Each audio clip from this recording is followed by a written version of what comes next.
Your pastry chef. And action. Hi, Katie and John. So, quick tutorial, Katie, on vase arrangement with tape. Super simple. So, Josh is my film guy, so if this comes out like crazy, you can blame him. Ah! It's an earthquake. Okay, so I'm not sure if you have regular, this is floral tape. I'm sure you got a thin one, totally fine.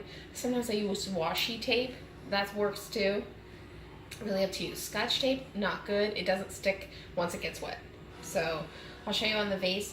I think you said you had a cylinder like this. This is a 6-inch cylinder by 3 inches wide, but whatever you have totally works. What I normally do is I do a square tape grid, and I'll use a scissors since you're probably not going to be using a knife. And you're just gonna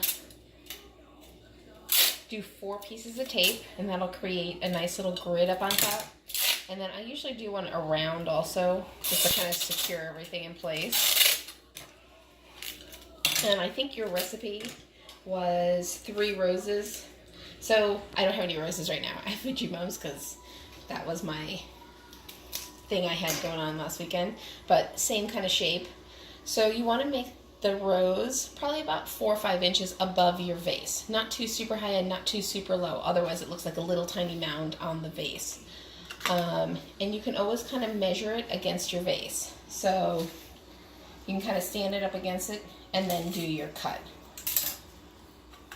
So the tape grid is actually helping everything stay in place. That's what it's there for. And you're almost creating a triangle out of your roses. And in your recipe, I think there's 3 spray roses, which I do have spray roses. So you'll just kind of fill in the middle with the spray roses, and this will be perfect with your tape. I think you may be able to put 3 spray roses, but put 2 for right now, and then whatever you have left over. I don't have any greens, but this could be my greens. Actually, I do have some greens. Let's cut this apart.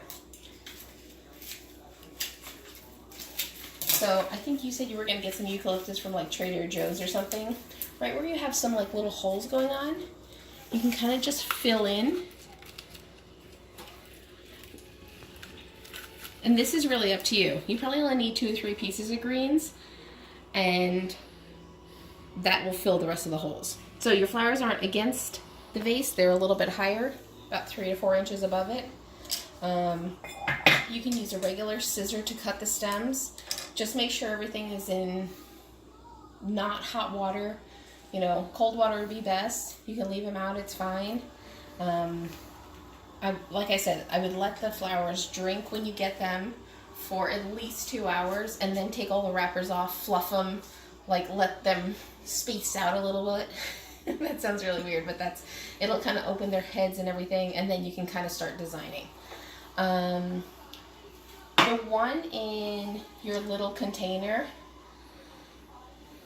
so this is clear, but I know you have the white containers. Same kind of thing, at least you can see the oasis. So I think you have floral foam. So trick to floral foam. When you're putting it in water, don't push it down. Just put it in and let it sink on its own. Because if you push it down, when you cut it, or if you put stems inside, it'll create little air bubbles that won't be wet. So if your stem goes into one of those, it won't drink anymore. So just let it sink on its own till it's nice and wet. And then I kind of almost do where I'm kind of measuring my vase. I push it down and then I cut it. And for you, I would go below the line of your vase. So if your vase is up here, I'd almost take it and go below it. So you don't have to add too many greens to it. So when it's below it, you're not going to see it once it's going. So the same thing with this.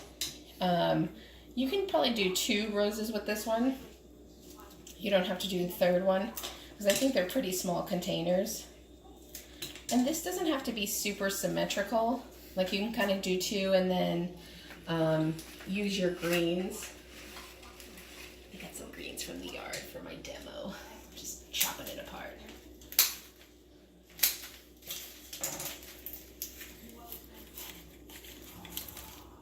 So So I'm just kind of filling in my holes, and I think you have 1 or 2 spray roses with this as well. So I'll use this as my spray rose. And nice sharp scissors so you make a nice clean edge. And you're just kind of filling in where you have some holes.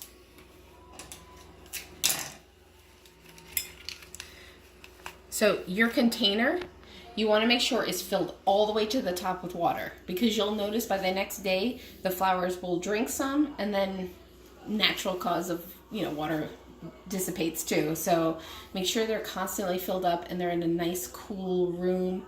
Nothing with like super direct sunlight, but nothing in the dark either. I think those were your 2 containers. There's plenty of flowers, so have a good time. The spray roses, you just need to cut a little bit off the bottom. Just make sure when you're cutting, nice sharp cutters or scissors, garden shears always work the best, or like clippers.